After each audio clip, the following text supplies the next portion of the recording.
صل على سيدنا ومولانا محمد وعلى سيدنا علي وسيدتنا فاطمة وسيدتنا زينب وسيدنا حسن وسيدنا حسين وعلى آله وصحبه وبارك وسلم وسيدتنا زينب وسيدنا حسن وسيدنا حسين۔ بسم اللہ الرحمن الرحیم۔ السلام علیکم ناظرین، پروگرام صبح نور کے ساتھ آپ کا میزبان نذیر احمد غازی حاضر ہے۔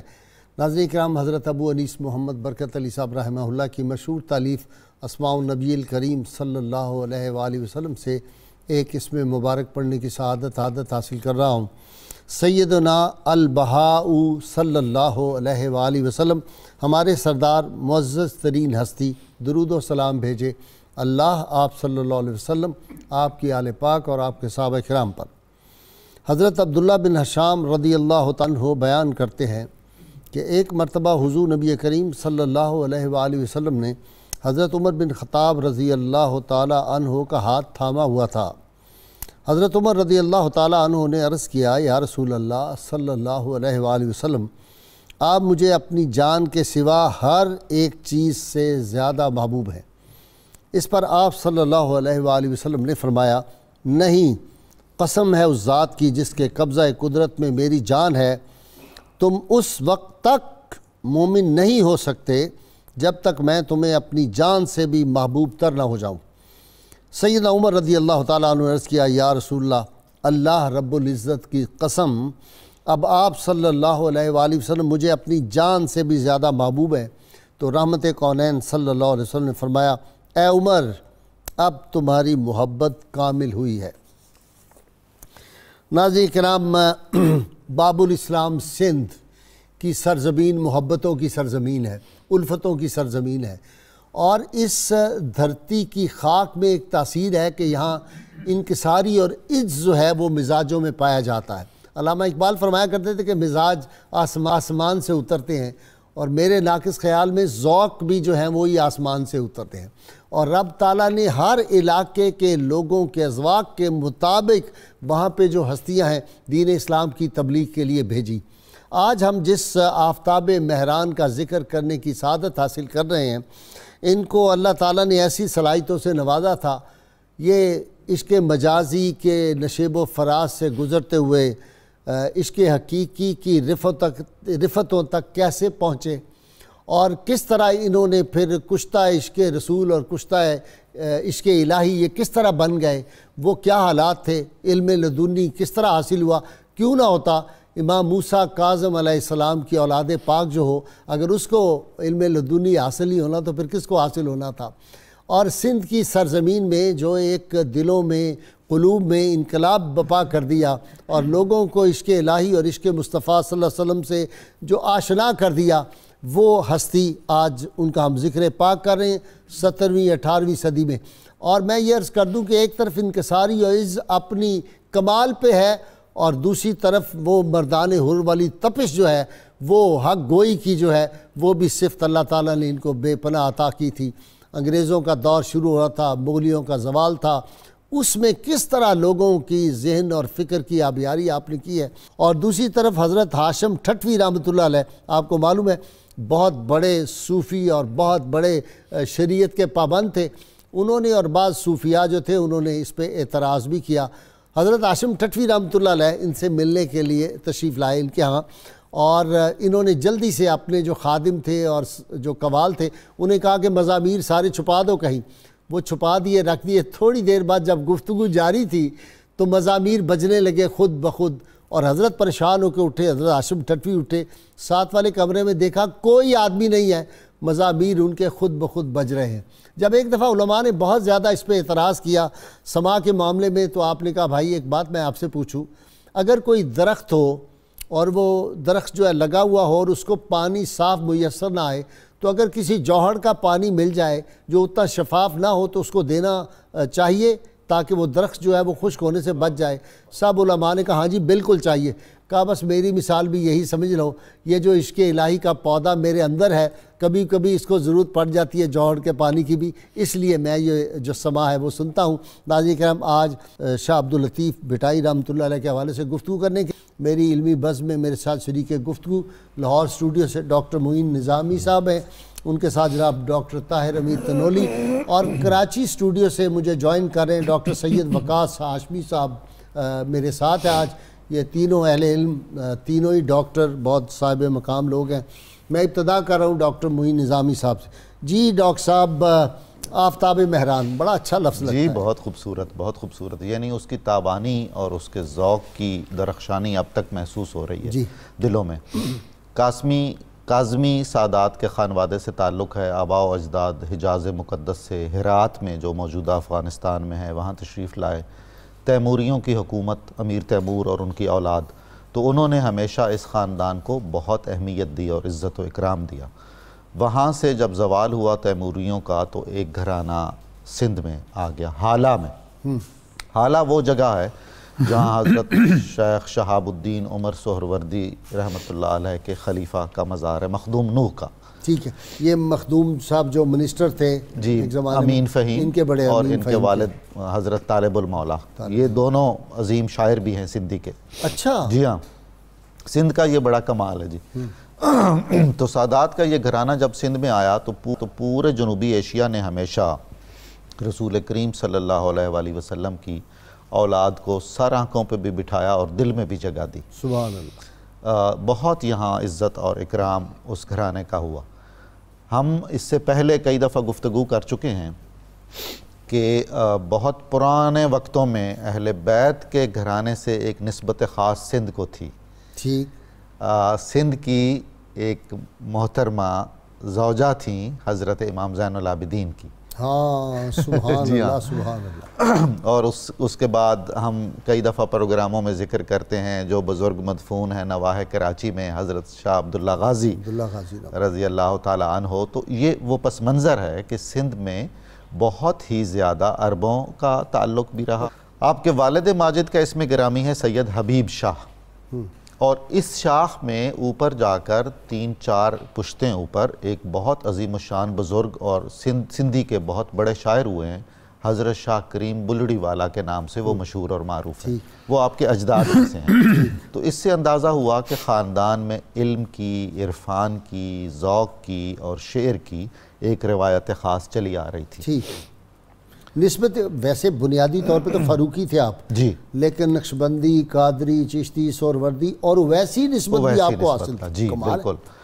حقیقت یہ ہے کہ آپ نے ظاہراً اپنے والد ماجد کے ہاتھ پر قادری سلسلے میں بیعت کی، اور اویسی نسبت کا بہت غلبہ رہا زندگی بھر آپ کی شخصیت پر، حتیٰ کہ آپ کے جو بہت مربی دوست تھے حضرت مخدوم محمد معین ٹھٹوی، انہوں نے آپ کی زندگی میں اچھے مشورے دے کے اور محبت کر کے بہت اہم کردار ادا کیا۔ آپ کے حضرت شاہ لطیف بھٹائی کے ذوق کو دیکھتے ہوئے انہوں نے رسالہ نسبت اویسیہ لکھا، جس میں یہ بتایا کہ اویسی نسبت کی کیا اہمیت ہے، اس کا پس منظر کیا ہے، اور بڑے بڑے مشائخ کیا ہوئے ہیں، اور یہ کتنا مسلم اور اہم شاخ ہے تصوف کی۔ جی ڈاکٹر اپنے طاہر امیر تنولی، علامہ نے بھی کچھ کہا ان کے بارے میں؟ علامہ کا ذکر ضرور ہوتا ہے، آپ ہوں گے تو علامہ کا ذکر ہوگا، جو ہے بنتی نہیں ہے بادہ و ساگر کا ہے بغیر۔ ڈاکٹر صاحب قبلہ شاہ عبداللطیف بھٹائی کی شخصیت، جیسا ڈاکٹر صاحب نے بڑے پیارے انداز سے پورے پس منظر کو بیان فرمایا ہے، ان شخصیات میں سے ہیں جنہوں نے تصوف کی تعلیمات کو جو لوکل ضروریات تھیں اس کے مطابق ایسے بیان کیا کہ لوگوں کے مزاج کا حصہ بنا دیا۔ سبحان اللہ۔ اور ہمارے صوفیاء، میں ابھی آپ نے مجاز کی بات بھی اٹھائی، شاہ عبداللطیف بھٹائی اس لحاظ سے ایک ممتاز صوفی ہیں جنہوں نے لکھا شاعری، ان کا شاجور سالو اگر آپ دیکھیں، جو تصوف کی شیولری ہے جس کو فتوت کہتے ہیں، اس کو انہوں نے خواتین میں دکھایا۔ واہ واہ واہ، بہت خوب۔ یعنی یہ ایک ایسا فیچر ہے جو آپ کو بہت کم لوگوں میں نظر آئے گا۔ اچھا، یہاں جو ان کا رسالہ ہے شاجور سالو، جو ان کی تصنیف ہے، اس کے جو چیپٹر ہیں 30 چیپٹر، ہر چیپٹر کو سر کہتے ہیں، انہوں نے فلاں سر فلاں سر، اس میں انہوں نے 8 جو خواتین ہیں ان کو بطور ہیرو کے پیش کیا ہے. ٹھیک. اور جو بڑی خصوصیات ہیں جیسے دیانتداری ہے، پاک بازی ہے، بہادری ہے، وفا ہے. اور عورت جو ہے نعوذ باللہ وہ کوئی کم تر درجے کی شے نہیں ہے. اس میں ایک یہ بھی پہلو آتا ہے. آپ یہ دیکھیں کہ آپ صلی اللہ علیہ وسلم نے فرمایا حبب الی من دنیاکم ثلاث، الصلاۃ والطیب والنساء، تمہاری دنیا سے میرے لیے 3 چیزیں محبوب کی گئی ہیں، نماز، خوشبو اور عورت. عورت کی عظمت یہ ہے، اسلام نے تو عورت کو کیا مقام معراج پہ پہنچایا، اس کے قدموں میں جنت رکھتی ہے. تو غازی صاحب شاہ عبداللطیف بھٹائی جو تصوف کی شان فتوت ہے، تصوف کی حقیقی مردانگی ہے، اس کو انہوں نے عورت کے روپ میں مجسم کر کے دکھایا ہے. اور جو تصوف کا بنیادی کردار ہے، یعنی موریلٹی کو ریفارم کرنا، دین پہ استقامت دینا اور پھر کائنات کے رموز سے آشنائی، اس کے لیے جو ایک کمٹمنٹ چاہیے. جب آپ ان کی شاعری کو پڑھتے ہیں، جیسے میں 1-2 اشعار پڑھنا چاہوں گا. جی ضرور. شیخ حجاز نے آتی ہے آپ کو؟ نہیں، شیخ حجاز کا ترجمہ ہے. اچھا. سندھی کاشت میں آتی. شمیل نے صرف بٹائی کے لیے سندھی سیکھی تھی، این میری شمیل. کیا بات. ہاں کمال ہے. صرف بٹائی کے لیے. What a contribution. سبحان اللہ. علامہ جڑ گئے، اقبال جڑ گئے، این میری شمیل کا ذکر آئے، علامہ ابھی اور جڑیں گے. اچھا. اور ڈاکٹر تنولی ہو، تو اب وہ کہتے ہیں کچا گڑا اور میں تنہا، ہائے ہائے برستی گٹا کے گنگور سائے، سبحان اللہ. فضا ایسی جیسے دور کوئی، واہ شیر بیٹھا ہو اپنا سر اٹھائے، واہ سہارا دے مجھے ہے جوش الفت، واہ کمی میری تمنا میں نہ آئے، واہ واہ بے خوف ہو کے میں دریا میں کودوں، بلا سے جان جاتی ہے تو جائے. کیا بات. یہ جو کمٹمنٹ ہے، یعنی آپ نے ایک منزل بنا لی ہے محبوب حقیقی تک پہنچنے کی، اس کے راستے میں جو آپ کا وسیلہ ہے وہ بھی کچا ہے. یہ بدن، کچے گڑھے پہ ہو، یہ ہم کچے گڑھے پہ بیٹھے ہیں کیونکہ یہ بدن ایک حد کے بعد اس کو سہار نہیں سکتا. وہ جو بوجھ آپ نے اس پہ ڈالنا ہے وہ بوجھ نہیں اٹھا سکتا. اور آگے مشکلات ہیں، طوفان ہیں، باد و بارہ ہیں، دریا ہیں، طغیانیاں ہیں، درندے ہیں.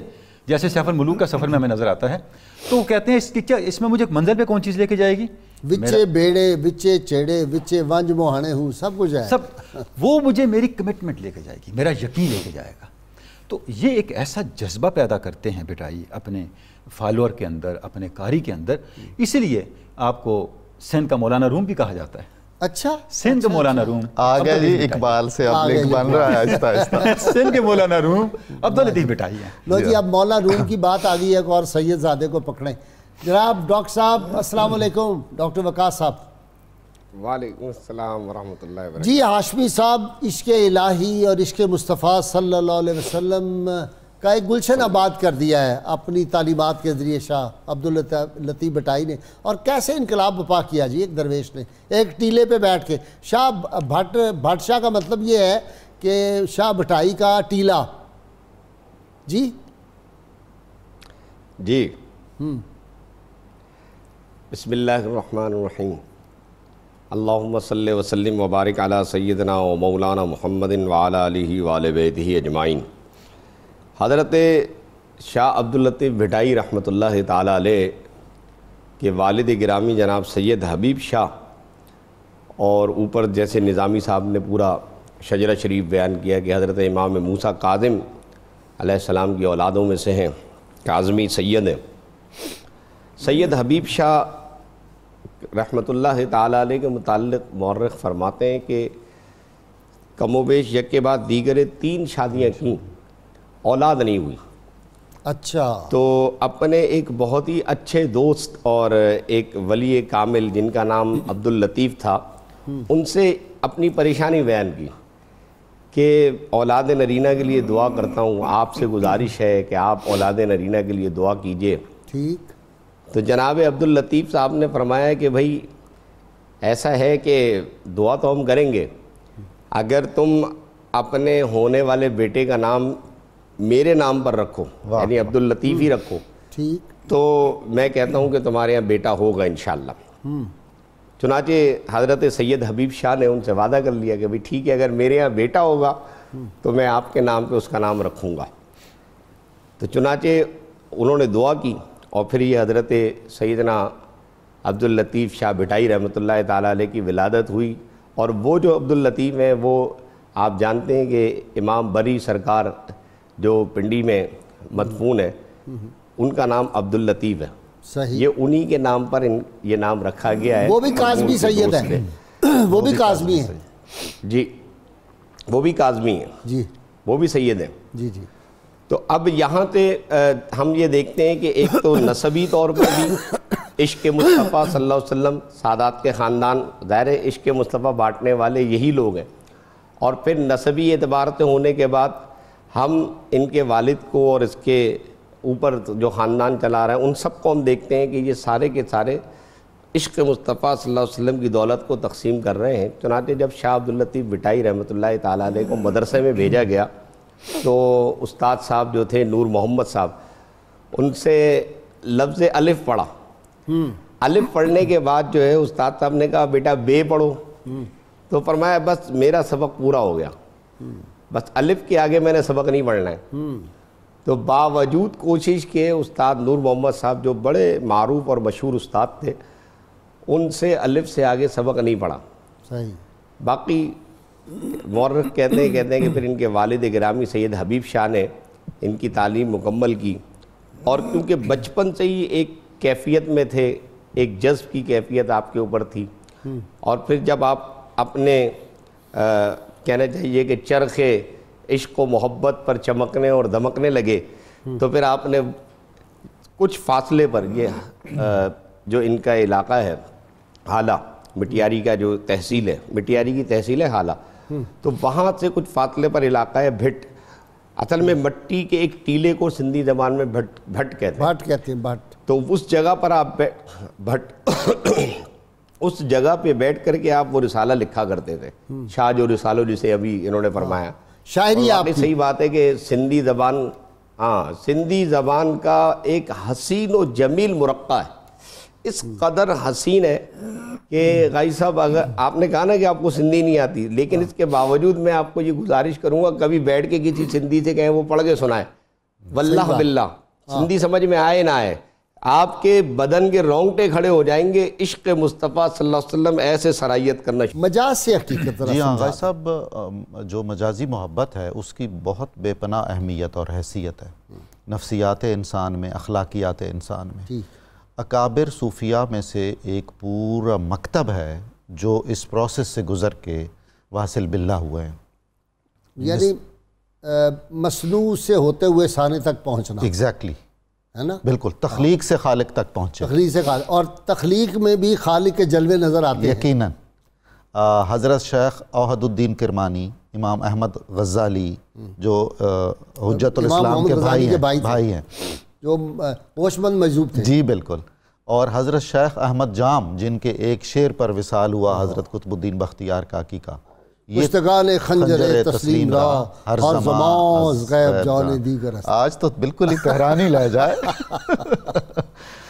اور حضرت شیخ فخر الدین عراقی, حضرت میاں محمد بخش رحمۃ اللہ علیہ, حضرت خواجہ غلام فرید, یہ سارے وہ حضرات ہیں.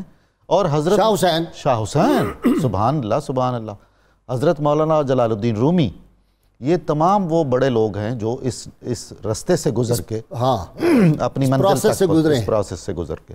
حضرت مولانا جامی تو فرماتے ہیں کہ متاب از عشق روح گرچہ مجازیست, کہ آن باہر حقیقت کار سازیست. تم عشق سے منہ نہ موڑو, تجربہ عشق کرو چاہے مجازی ہی کیوں نہ ہو, کیونکہ یہ مجازی عشق ہی زینہ ہے حقیقی عشق کا. یہ طلب, یہ سوز, یہ طلب اس کے بغیر نہیں آئے گا. وہ جو عجز و نیاز مطلوب ہے اور جو انکسار چاہیے وہ اس کے بغیر ایکسپیرینس میں نہیں آتا ہے. دوسرا مجھے غازی صاحب یہ عرض کرنا ہے حضرت شاہ عبداللطیف بھٹائی رحمۃ اللہ علیہ کے حوالے سے, کہ ایک مسئلہ تو بڑی شدت سے محسوس ہوتا ہے جب بھی میں آپ کا ترجمہ پڑھتا ہوں. آپ کا بھی یہ تجربہ ہے, تنولی صاحب کا بھی یہ تجربہ ہے کہ کاش ہمیں سندھی آتی ہوتی. جس شخص کا کلام 2 جگہ 3 جگہ ترجمہ ہو کر اس قدر طاقت رکھتا ہے, بالکل دل میں اتر آتا ہے. اگر ہم اس قابل ہوتے کہ متن اصل ان کی زبان میں جس زبان میں وہ ان پر اترا ہے وہ ہم پڑھ سکتے تو 2 آتشاہ ہوتا. لا رہے. حضرت جلال الدین رومی, حضرت خواجہ غلام فرید, حضرت میاں محمد بخش اور بابا فرید کے دوہے اور کبیر کے دوہے, یہ سارے رنگ مل کے ہمیں حضرت شاہ عبداللطیف بھٹائی کے کلام میں دکھائی. سبحان اللہ سبحان اللہ. یعنی وہ سارا درد و سوز ہے, وہ وسعت مشرب ہے، فراق ہے۔ آپ دیکھیے جلال الدین رومی جب تصوف و عرفان کا منظوم انسائکلوپیڈیا لکھ رہے تھے، یعنی مثنوی مانوی لکھ رہے تھے، تو اس کا آغاز انہوں نے بانسوری کی فریاد سے کیا ہے۔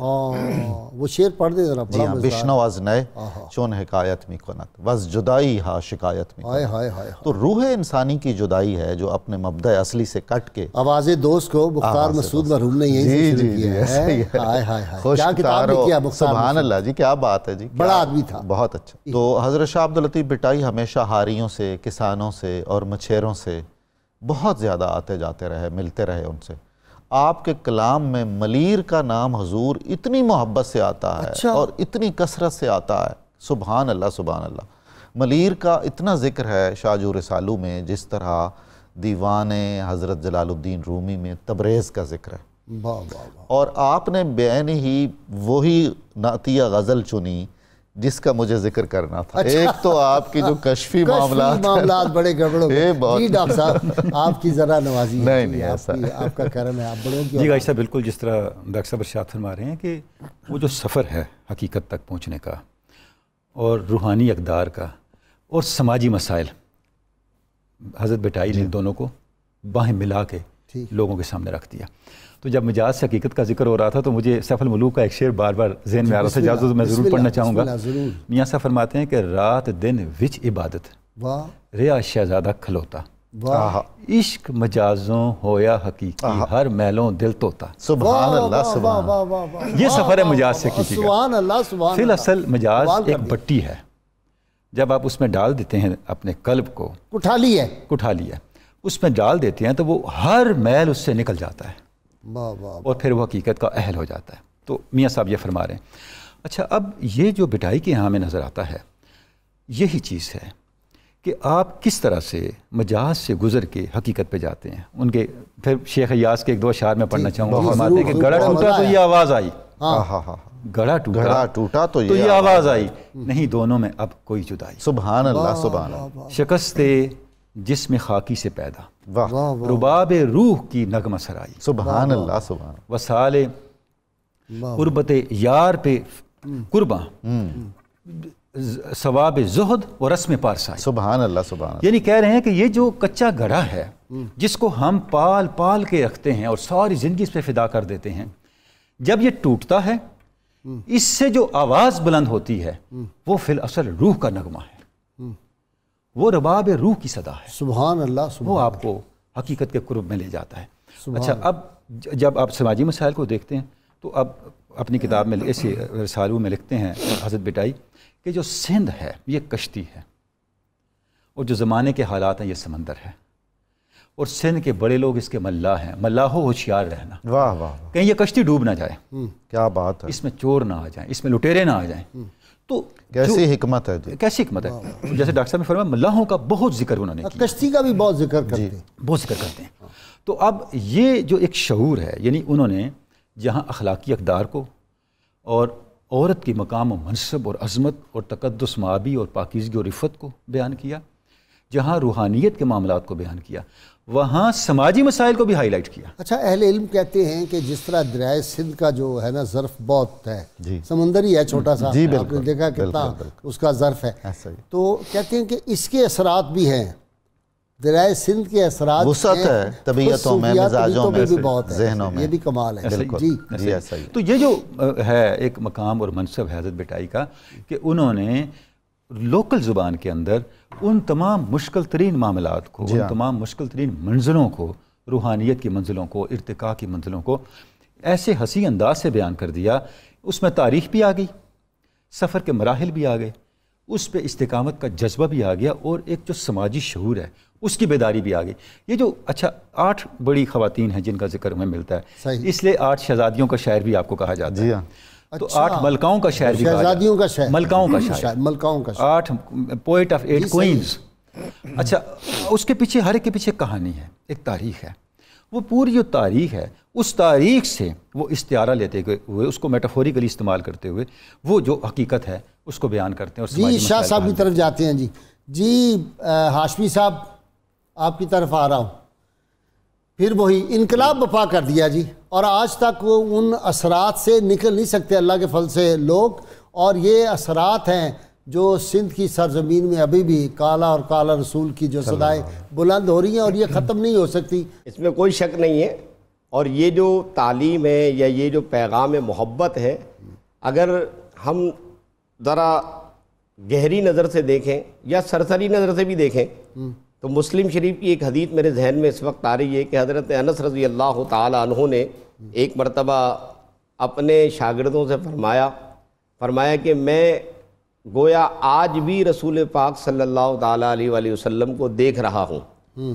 تو آپ کے شاگردوں نے عرض کیا کہ ہم آپ کی بات سمجھیں گے، کہنا کیا چاہتے ہیں؟ فرمایا میں دیکھ رہا ہوں کہ رسول پاک صلی اللہ علیہ وسلم ممبر مسجد نبوی پہ تشریف فرما ہے، اور گویا آپ کے داڑھ شریف میں جو ہے مسواک شریف ہے، اور آپ کی بانچھیں جو ہیں وہ کھلی ہوئی ہیں، اور میں آپ کے چہرہ انور کو ابھی بھی ایسے ہی دیکھ رہا ہوں جیسے بالکل آپ ممبر پہ تشریف فرما ہے۔ اس حدیث کے اوپر ہمارے محدثین نے فرمایا ہے کہ یہ حضرت انس رضی اللہ تعالیٰ عنہ نے گویا تصور مرشد کا اصل ہمیں عطا فرما دیا۔ وہ جو محبت رسول کا پیغام ہے وہ محبت سینہ بسینہ چلی آ رہی ہے۔ یہ وہ علم نہیں جو سفینوں کے ذریعے آئے، یہ وہ علم ہے جو سینوں سے سینوں میں منتقل ہوتا ہے، نہ زباں کو خبر ہوتی ہے نہ کانوں کو خبر ہوتی ہے۔ شعر سنائیں۔ تو اس علم میں محبت،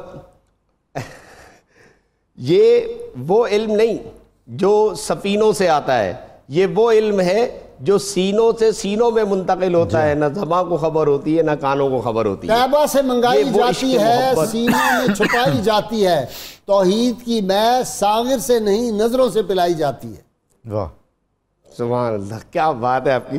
تو یہی وہ محبت کا پیغام ہے۔ میں ابو علی قلندر کا وہ شعر مجھے ذہن میں آ رہا تھا کہ عشق مجازی کے حوالے سے، کہ آپ کہتے ہیں کہ منم محو جمال او، منم محو جمال او، نمی دانم کجا رفتم۔ واہ واہ، میں نہیں جانتا کہ میں کہاں چلا جا رہا ہوں، بس اس کے جمال میں غرق ہوں۔ شدم وصال از غرق او، نمی دانم کجا رفتم، کہ میں اس کے وصال کی محبت میں غرق ہوں، ملنا ہے مجھے اس سے، جسے دیکھا نہیں، جسے دیکھا نہیں اس سے ملنے کی طلب، سبحان اللہ، جسے آنکھ نے۔ یہ ایک انسانی نفسیاتی ایک بنیادی اصول ہے کہ جب تک آنکھ دیکھے نا وہ کسی سے عشق کیسے کرے۔ جی ٹھیک ہے۔ اسی لیے ہمارے صوفیہ نے عشق مجازی کی طرف لے کر آئے کہ جو مجاز ہے، جب یہ یعنی کہ قلم قدرت کا اتنا عظیم الشان شاہکار ہے تو وہ قلم والا کتنا عظیم الشان ہوگا۔ جب یہ اتنا جمیل ہے تو وہ کتنا خوبصورت۔ ہاشمی صاحب بہت شکریہ۔ ناظرین کرام، بہت مختصر وقفہ درود پاک سنتے پڑھتے ہمارے ساتھ رہیے گا۔ اللہم صلی علی سیدنا و مولانا محمد وعلی سیدنا علی و سیدتنا فاطمہ و سیدتنا زینب و سیدنا حسن و سیدنا حسین وعلى آله وصحبه وبارك وسلم اللهم صل على سيدنا ومولانا محمد وعلى سيدنا علي وسيدتنا فاطمة وسيدتنا زينب وسيدنا حسن وسيدنا حسين وعلى آله وصحبه وبارك وسلم حسن وسيدنا حسين وعلى آله وصحبه وبارك وسلم۔ ویلکم بیک ناظرین اکرام۔ حضرت عبداللہ بن مسعود رضی اللہ تعالیٰ عنہ بہت جلیل القدر صحابی اور فقیہ امت ہیں اور صحابہ کے استاد بھی۔ آپ فرماتے تھے کہ دو چیزیں انسان کو ہلاک کرنے والی ہیں، ایک مایوسی اور دوسری عجب۔ تو ان دونوں چیزوں سے آدمی کو غرور سے بھی بچنا چاہیے، تکبر سے بھی بچنا چاہیے، اور مایوسی سے بھی، یہ انسان کو ہلاک کر دیتی۔ جی آپ سے خان صاحب شروع کر رہا ہوں، کیا بات، میاں صاحب کا پھر شعر میں سناتا ہوں آپ کو، اس سے آپ شروع ہوں۔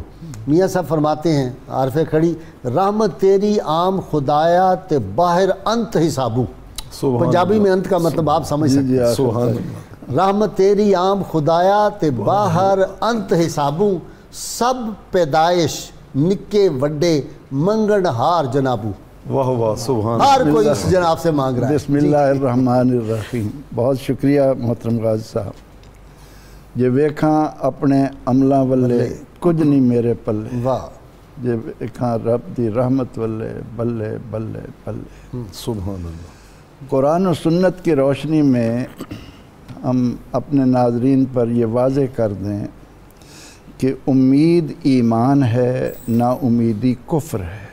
ٹھیک، امید زندگی ہے، نا امیدی موت ہے۔ ٹھیک، امید روشنی ہے، نا امید تاریکی ہے۔ امید علم ہے، نا امیدی جہالت ہے۔ تو ہمیں اس حقیقت کو سامنے رکھ کر، ایک تو ہم جو بات کر رہے ہیں اللہ تعالیٰ کی رحمت کے بارے میں، اپنے گناہوں کے ضمن میں امید رکھنا۔ نبی اکرم رحمت عالم صلی اللہ تعالیٰ علیہ وسلم نے جس انداز سے اپنی امت کو جینے کا سلیقہ سکھایا، وہ ہمیں یہ درس دیتا ہے کہ ہم پیدا ہوئے ہیں مشقت میں۔ لَقَدْ خَلَقْنَا الْإِنسَانَ فِي كَبَدٍ، انسان مشقت میں پیدا ہوا ہے، وہ ابتلا کے لیے آیا ہے۔ اور جب کوئی بندہ ایک قدم اللہ کی طرف بڑھتا ہے تو اللہ تعالیٰ اسے آزمائشوں سے گزارتا ہے۔ ٹھیک، اور اس کے لیے وہ اپنی پاک کتاب میں ہمارے سامنے رکھتا ہے کہ میں نے اپنے بندے ایوب کو آزمایا۔ ان کی زندگی پر آپ نگاہ ڈالیں، کیا بہاریں تھیں، لیکن جب ابتلا آیا اور ایک ایک کر کے ان کی پیاری چیزیں ان سے جدا ہوتی گئیں، اور پھر ان کے وجود میں بیماری نے جو ڈیرا ڈالا، اور وہ اس انتہا کو گیا کہ آپ کی زبان مبارک سے یہ کلمات نکلے کہ رب انی مسن یضر وانت ارحم الراحمین۔ لیکن انہوں نے امید کا دامن نہیں چھوڑا۔ پھر اللہ تعالیٰ کا کرم ہوا۔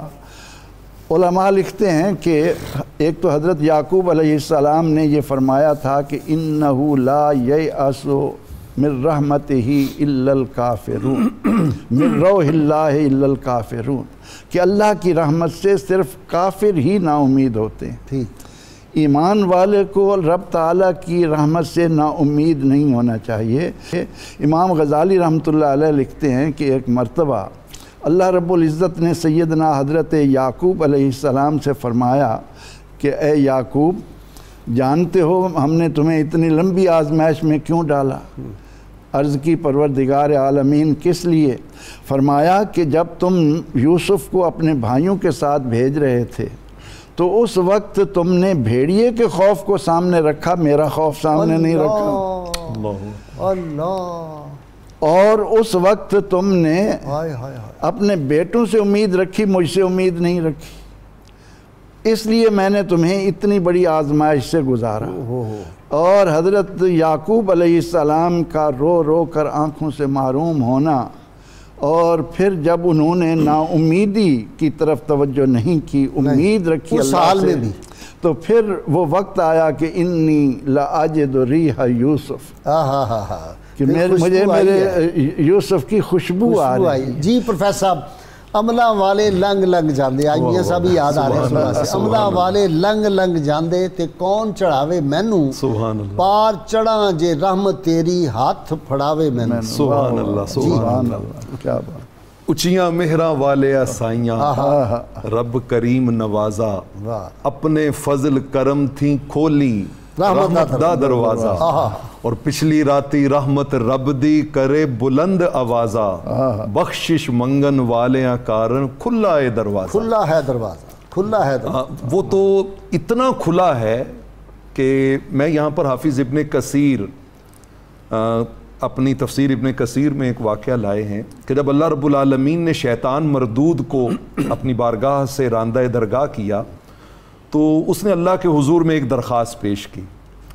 اس نے کہا باری تعالیٰ انکا اخرجتنی من الجنت لاجل ھذا، اس آدم کی وجہ سے تو نے مجھے جنت سے نکالا ہے، تو لا استطیعہ الا بسلطانک، تیری عطا کردہ طاقت کے بغیر میں اس کا مقابلہ نہیں کر سکتا، تو مجھے کوئی طاقت دے اس کے خلاف تاکہ میں پھر اپنا بدلہ اس سے لوں. اللہ رب العالمین نے فرمایا انت مسلط علیہ، تجھے اس پہ مسلط کر دیا، غلبہ دے دیا. اس نے کہا 3 بار اس نے ایک ریکویسٹ کی، اس نے کہا رب زدنی، کہ اے مالک ٹھیک ہے تو نے مجھے اس پہ غلبہ تو دیا ہے لیکن اس میں تھوڑا اضافہ فرما، چونکہ جو اس کو جو چیزیں عطا کی ہیں وہ ابھی میرے پاس نہیں ہیں. اللہ نے فرمایا تمہارے اس سوال پر لا یولد لہ ولد الا یولد ولد مثلک، فرمایا کہ یہ تیری اس درخواست پہ اس آدم علیہ السلام کی نسل سے جب بھی کوئی بچہ پیدا ہوگا اس کو ورغلانے گمراہ کرنے کے لیے تیری ذریت میں سے بھی ایک جن پیدا ہوگا جو اس کا قرین بن کر اس کے ساتھ رہے گا اور وہ ساری زندگی اس کو گمراہ کرنے کا وہ فریضہ جو ہے وہ سر انجام دے گا. شیطان نے پھر عرض کی رب زدنی، اے مولا کچھ اور اس میں اضافہ کر. اللہ نے فرمایا اجعل صدورہم مساکن لکم، اور اضافہ یہ ہے کہ میں نے اس کے سینے کو، آدم کے سینے کو تیرے رہنے کی جگہ بنا دیا ہے. وَتَجْرِي مِنْهُمْ مَجْرَ الدَّمْ، تو اس کے جسم میں یوں گردش کرے گا جیسے اس کا خون سرکولیٹ ہوتا ہے. شیطان نے پھر عرض کی رب زدنی، ابھی تسلی نہیں ہو اے مالک اس میں اور اضافہ کر. بڑا بدبخت ہے. میں آپ کو بتاتا ہوں کہ اللہ رب العالمین نے جب شیطان پر اس کے سوالات کے جوابات میں یہ کرم کیا تو پھر اگلا پورشن اس کا اس سے بھی زیادہ دلچسپ ہے. اس نے کہا مولا اضافہ کر. اللہ نے فرمایا اجلب علیہم بخیلک ورجلک وشارکہم فی الاموال والاولاد، اس کے مال میں، اس کی اولاد میں، اس کے جملہ امور زندگی میں ہم نے تمہیں ٹوٹل اختیار دے دیا. ٹھیک. اب جب یہ معاملہ ہوا تو حضرت آدم علیہ السلام کہاں خاموش رہنے والے تھے. عرض کی یا رب انک سلطتہ علیہ، مولا یہ کیا ہوا تو نے اس کو میرے اوپر ہر اعتبار سے مسلط کر دیا ہے. اللہ رب العالمین نے فرمایا آدم پریشان نہیں ہو، تمہارے ساتھ معاملہ میں نے یہ کیا ہے کہ جیسے ہی تمہارا کوئی نسل میں سے بچہ پیدا ہوگا میں ایک فرشتے کو اس پہ متعین کروں گا جو اس برے شیطان کے تمام وسوسوں سے اس کی حفاظت کرے گا. سبحان اللہ. اب حضرت آدم علیہ السلام نے بھی 3 بار ریکویسٹ کی، کہا مولا رب زدنی، اس میں تھوڑا اضافہ ہونا چاہیے. اللہ نے فرمایا پھر اضافہ یہ ہے الحسنۃ عشرۃ وازید، تیری ذریت میں سے کوئی آدمی اگر نیکی کرے گا تو میں اس کو 10 گنا کم از کم اجر دوں گا اور جس کو چاہوں گا بڑھا بھی دوں گا. وسیئۃ واحدۃ امحوھا، اور اگر گناہ کرے گا تو گناہ ایک ہی لکھا جائے گا اور جس کا چاہوں گا وہ ایک بھی مٹا بھی دوں گا. واہ. حضرت آدم علیہ السلام نے عرض کی رب زدنی، اے مولا اس میں اضافہ کر، اس میں اور اضافہ کر. اللہ رب العالمین نے ارشاد فرمایا محبوب اے آدم اس میں اضافہ یہ ہے کہ باب المغفرت والتوبت مفتوح ما دامت روحہ فی الجسد، جب تک انسان کی روح اس کے جسم میں رہے گی توبہ کا دروازہ اس پہ کھلا رہے گا. حضرت آدم علیہ السلام نے 3 بار عرض کی مالک رب زدنی، اس میں اور اضافہ کر. اب اس کا مصداق آیا. اللہ نے فرمایا پھر اب میری رحمت کا کلائمیکس یہ ہے کہ اپنی ذریت کو پیغام دو لا تقنطوا من رحمت اللہ، میری رحمت سے کبھی مایوس نہ ہو، میری رحمت ہمیشہ ان پر جاری و ساری رہے. سبحان اللہ. اللہ رب العالمین نے اپنے بندے کے ساتھ غازی صاحب یہاں پر ہم قرآن مجید کے حوالے سے اگر اس موضوع کو ڈسکس کریں تو جیسا کہ قبلہ خان صاحب نے بڑی وضاحت سے اس طرف اشارہ کیا کہ انسان ایک چھوٹی سی بات سمجھ جائے کہ میری اس دنیا میں تخلیق عیش و عشرت کے لیے نہیں ہے. الذی خلق الموت والحیات لیبلوکم ایکم احسن عملا، آزمائش ہے. لتبلون فی اموالکم وانفسکم، آزمائش ہے. ولنبلونکم بشیء من الخوف والجوع ونقص الی آخر الآیات، آزمائش ہے. ام حسبتم ان تدخلوا الجنہ ولما یعلم اللہ الذین جاہدوا منکم ویعلم الصابرین. اللہ فرماتے ہیں کیا تم سمجھتے ہو کہ جنت میں ایسے ہی چلے جاؤ گے بغیر آزمائش کے؟ تو یہ جب کانسیپٹ بندے کو کلیئر ہوتا ہے کہ میں اس دنیا میں آزمائش کے لیے آیا ہوں تو پھر اس کو کبھی مایوسی پیدا نہیں ہوتی. اور یہ وقتی ہے, یہ وقتی ہے. یہ مایوسی جو مجھ پہ طاری ہوئی یا مجھے کوئی مشکل پیش آئی ہے میں نے اسے مایوس نہیں ہونا. بلکہ سورہ شرح میں اللہ نے اس آپ کی بات کو اپنے خاص انداز میں ریپیٹ کر کے سمجھایا. فَإِنَّ مَعَ الْعُسْرِ يُسْرًا إِنَّ مَعَ الْعُسْرِ يُسْرًا, کہ یہ تنگی جو ہے یہ چلی جائے گی اور اس کے بعد اللہ آسانیوں کے دروازے جی. ڈاکٹر مجاہد, جیو قہر کمامن لگدا کون کوئی جو چھٹدا, کوئی بچ سکتا ہے؟ جیو قہر کمامن لگدا کون کوئی جو چھٹدا, رحمت اس دی جگ وسائے ہر کوئی نعمت لٹدا. میاں صاحب ہیں. سبحان اللہ, سبحان اللہ. ماشاءاللہ جی, بڑا خوبصورت انداز آپ نے فرمایا. اور انبیاء کرام کے حوالے سے گفتگو کا تسلسل چل رہا ہے کہ انبیاء کرام علیہ السلام کتنے زیادہ پر امید تھے اور وہ کبھی مایوس نہیں ہوتے تھے. سیدنا آدم علیہ السلام کی مثال دیکھیے, 300 برس تک اللہ رب العزت کی بارگاہ میں مسلسل توبہ کرتے رہے. ٹھیک. اور پھر کہتے ہیں کہ یا ربی اسألوک بحق محمد, اے اللہ میں نبی محترم صلی اللہ تعالیٰ علیہ وآلہ وسلم کے وسیلے سے تیری بارگاہ میں توبہ کرتا ہوں. پھر قبول بھی ہوتی ہے. حضرت سیدنا نوح علیہ السلام 950 برس تک تقریباً تبلیغ فرماتے رہے, اللہ تعالیٰ سے پر امید رہے. اسی طرح ہم دیکھتے ہیں حضرت سیدنا یعقوب علیہ السلام 80 برس تک روتے رہے, اور پھر آخر کار جو ہے وہ حضرت سیدنا یوسف کا ان کو جو ہے ساتھ دوبارہ ملا. اور اسی طرح سیدنا یونس علیہ السلام مچھلی کے پیٹ میں, تاریکی اور پھر جو ہے پانی اس سمندر کے اندر, پھر مچھلی کا پیٹ ہے, لیکن اس کے باوجود مایوس نہیں ہوتے. اور اللہ تعالیٰ نے باقاعدہ طور پہ فرمایا کہ اس میں بھی, اس دور میں بھی, اس وقت میں بھی وہ اللہ تبارک و تعالیٰ کو ہی یاد کرتے رہے. لا الہ الا انت سبحانک انی کنت من الظالمین. اللہ نے فرمایا للابث فی بطنہ الی یوم یبعثون, اگر وہ تسبیح کرنے والوں میں سے نہ ہوتے تو پھر قیامت تک مچھلی کے پیٹ میں رہتے.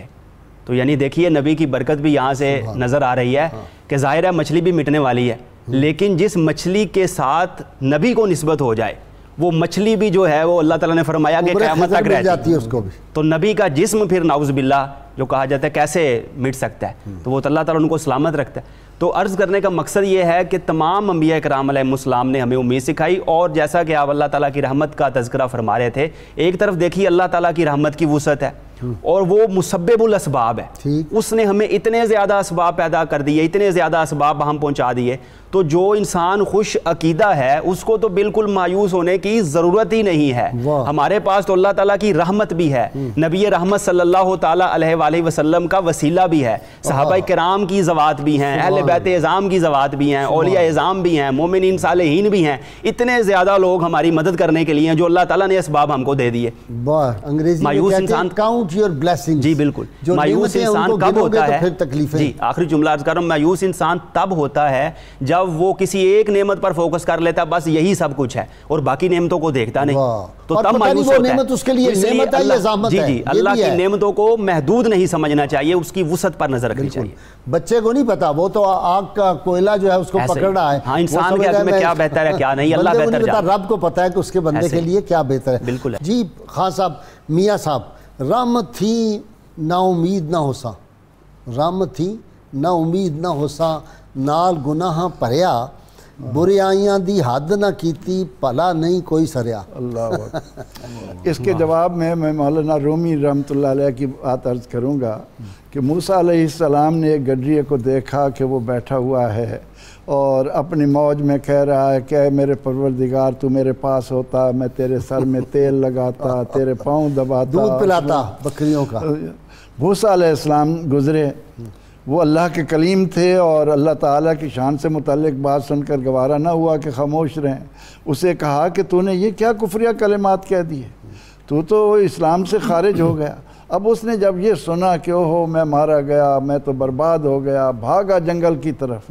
تو مولانا روم علیہ رحمہ فرماتے ہیں کہ وہی آمد سوئے موسیٰ از خدا, بندہ مارا زما چرا کر دی جدا, تو برائے وصل کردن آمدی, نئے برائے فصل کردن آمدی. جس پروردگار کی رحمت اس قدر عام ہو اور اس کے ہوتے ہوئے انسان اپنے اندر مایوسی لائے. اور اختصار کے ساتھ اسی سے جڑی ہوئی ایک بات عرض کرتا ہوں کہ ایمان والوں کبھی مایوسی کو قریب نہ آنے دینا، کیونکہ نبی اکرم رحمت عالم صلی اللہ علیہ وسلم کا ارشاد ہے کہ ایمان والوں میری زندگی بھی تمہارے لیے رحمت ہے اور میری وفات بھی تمہارے لیے رحمت۔ ہاں جب جانوں پہ ظلم کر لو تو کس بارگاہ میں جاؤ؟ جی وہ تو ہے نا جاؤک، لیکن آپ کا وصال کے بعد بھی فرمایا کہ علی جا اس میں شامل ہے، جاؤک میں آپ صلی اللہ علیہ وسلم کی ذاری حیات اور آپ صلی اللہ علیہ وسلم کی موجودہ حیات جو ہے اس میں فرق ہی کوئی نہیں ہے، یعنی آپ کی ذاری اور یہ جو اس وقت حیات ہے وہ ہمارے لیے تو برابر ہے۔ جو حدیث پاک میں عرض کر رہا ہوں نا جی، اس کا ذہن میں رکھنا ضروری ہے۔ فرمایا کہ میری زندگی تو تمہارے لیے اس طرح رحمت ہے کہ میں تمہیں اللہ کے احکامات پہنچا رہا ہوں، میرا اسوہ تمہارے ساتھ، لیکن وصال کے بعد جب تمہارے اعمال مجھ پر پیش کیے جاتے ہیں تو میں ان میں جب اپنی امت کے اچھے اعمال کو دیکھتا ہوں تو اس پر میں اللہ کا شکر ادا کروں گا، اور جب میرے سامنے میری امت کے گناہ گاروں کا حال آئے گا تو میں وہاں بھی تمہارے لیے بخشش کی دعا مانگتا رہوں گا۔ صاحب حدیث پاک ہے کہ آپ صلی اللہ علیہ وسلم فرمایا کہ جو شخص بستر پر جانے سے پہلے 3 مرتبہ یہ پڑھے استغفر اللہ الذی لا الہ الا هو الحی القیوم واتوب الیہ، تو فرمایا اللہ کریم اس کے سارے گناہ معاف فرما دیں گے، چاہے وہ سمندر کی جھاگ کے برابر ہوں، صحرا کے ریت کے ذرے کے برابر، درختوں کے پتے کے برابر، یا دنیا کے دن رات کے برابر۔ سبحان اللہ۔ میں یہی سمجھتا ہوں اپنا پروفیسر صاحب کہ رب تعالیٰ کی رحمت تلی ہوئی ہے۔ میں پہلے بھی ایک دفعہ کہہ چکا ہوں یہ لفظ کہ لگتا ہے کہ رب تعالیٰ تلے ہوئے ہیں کہ بندوں کو معاف کرنا ہے۔ وہ شیخ سعدی علیہ الرحمہ نے بات کی تھی نا کہ رحمت حق بہانہ می جوید بہانہ می جوید۔ اللہ رب العالمین تو دیکھیں نا، صحیح بخاری میں ہے کہ ایک شخص جا رہا ہے، راستے میں ایک کانٹوں والی شاخ پڑی ہوئی ہے، اس نے وہ اٹھا کے سائیڈ پہ کی ہے، اللہ رب العالمین اس کے سبب اس کو معاف فرما دیا۔ کتے کو پانی پلایا، فاحشہ عورت جا رہی ہے، کتے کو پانی پلا دیا، اللہ نے ساری زندگی کے گناہ معاف فرما، 100 قتل کیے ہیں، 100 قتل کیے ہیں، لیکن ولیوں کے ساتھ محبت لے کے ان کی بستی کی طرف چلا ہے، اللہ رب العالمین نے وہ 100 قتل معاف فرما دیا۔ ذرا سا اس کی طرف، ذرا سا تھوڑا سا انسان پلٹے تو صحیح، لوٹے تو صحیح۔ جس نے ماں کو آگ میں پھینک کے جلا دیا تھا، مالک بن دینار والا، حضرت عبداللہ بن مبارک والا واقعہ، تو انہوں نے کہا، حرم پاک میں تھا، حج کے موقع پہ چیخ رہا تھا، انہوں نے کہا کہ تم اتنے رو رہے ہو، کیا بات ہے؟ اس نے کہا مجھ سے بڑا گناہ ہوا، جب بتایا کہ ماں کو میں نے رمضان شریف کے دنوں میں اس نے روٹی نہیں پکا کے دی تو میں نے اس کو آگ میں ڈال دیا، میری ماں جل گئی، میرا گناہ اتنا بڑا، اللہ مجھے معاف نہیں کرے گا۔ تو آپ نے فرمایا تم دفع ہو جاؤ، دور ہو جاؤ، تمہیں اللہ واقعی نہیں معاف کرے گا، تم نے اتنا بڑا گناہ کیا۔ اسے ایک چیخ ماری، وہ ادھر ہی ختم ہو گیا، مر گیا۔ حاتم غیبی سے آئی، عبداللہ بن مبارک تم نے لوگوں کو کب سے ہماری رحمت سے مایوس کرنا شروع کیا ہے؟ قیامت کے دن ہم اس کی ماں کو اٹھائیں گے، اس کو معافی دلائیں گے، اس کی ماں کو اعلیٰ مقام دیں گے جنت میں، اس سے راضی کروائیں گے۔ رب کی رحمت الہی سے مایوس کرنا غازی صاحب یہ تو اتنا بڑا گناہ ہے کہ حدیث پاک میں آتا ہے، صحیح مسلم کی حدیث ہے، حضرت ابو ہریرہ والا، حضرت ابو ہریرہ والا وہ تو کتاب التوابین میں امام ابن قدامہ لائے ہیں، لیکن یہ اور ہے کہ ایک شخص نے دوسرے کے گناہ دیکھ کے تو اسے کہا واللہ لا یغفر، اللہ کی قسم اللہ تمہیں معاف نہیں کرے گا۔ تو جب یہ کہا تو اللہ رب العالمین نے فوری طور پہ اس کی سرزنش فرمائی، گرفت فرمائی، اور کتنی سخت گرفت فرمائی۔ آپ نے فرمایا من ذا الذی یتعلی علی اللہ اغفر لفلان اغفرہ وَأَحْبَتَ عَمَلَكَ، اللہ فرمائیں گے کہ تم کون ہوتے ہو کہ جو میری بخشش اور میری مغفرت اور میری رحمت کو اس طرح محدود کرتے پھرو؟ تیرے اس قول کے سبب میں نے اس کو تو معاف کر دیا ہے لیکن تیرے زندگی کے سارے عمل برباد کر دیے۔ جی ڈاکٹر مجاہد، یہاں پہ میں چاہتا ہوں، کیونکہ یہ جو مایوسی ہے یہ بہت سے گناہوں کا سبب بنتی ہے، کفر تک لے جاتی ہے، اور جیسا کہ شیخ سعدی نے بھی فرمایا گلستان میں پہلا باب در سیرت پادشاہاں، اسی میں فرمایا اذا یئس الانسان طال لسانہ کسن نور مغلوب یصول علی القلب، جب انسان نا امید ہو جاتا ہے اس کی زبان لمبی ہو جاتی ہے، جیسے دبی ہوئی بلی جو ہے کتے پر بھی حملہ کر دیتی ہے۔ تو جب انسان نا امید ہوتا ہے تو اس کے بہت زیادہ روحانی طور پہ بھی اور جسمانی طور پہ بھی اس کو نقصانات ہوتے ہیں۔ جتنے ڈاکٹر مجاہد جتنے کرائم ہیں نا، جرائم کی جتنی قسمیں ہیں، اپنی ذات کے ساتھ ہو، جیسے میں نے کہا خودکشی ہے یا بندہ کسی کو قتل کرتا ہے، یہ سارے مایوسی کی علامت۔ جی بالکل ایسے ہی ہے، دوسروں کا حق چھیننا، دوسروں کا حق مارنا، جتنے بھی حقوق سب کرنا مایوسی کی وجہ سے۔ اب اس کا بات یہ ہے کہ اس کا حل کیا ہے، ہمیں کیا کرنا چاہیے؟ سب سے پہلے تو اللہ تعالیٰ کے ساتھ ہمیں اپنا تعلق مضبوط کرنا چاہیے، پہلے توبہ کرنی چاہیے۔ جی اس کے بعد جو ہے جو نعمت آپ کے پاس ہے آپ اپنے سے کم درجے والے کو دیکھیں، اپنے سے اوپر والے کو نہ دیکھیں. حدیث شریف میں یہ علاج بھی باقاعدہ طور پہ بتایا گیا ہے.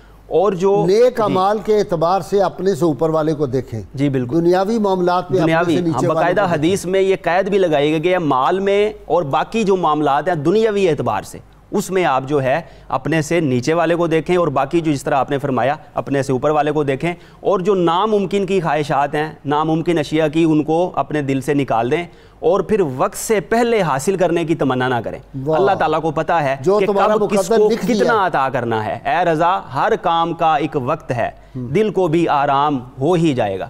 اور پھر دوسروں سے جو بیجا توقعات ہم وابستہ کر لیتے ہیں جب وہ پوری نہیں ہوتی تو پھر بھی ہم جو ہے وہ مایوس ہو جاتے ہیں. اور ایک بہت بڑی وجہ جو ہے وہ منفی لوگوں کے ساتھ بیٹھنا ہے.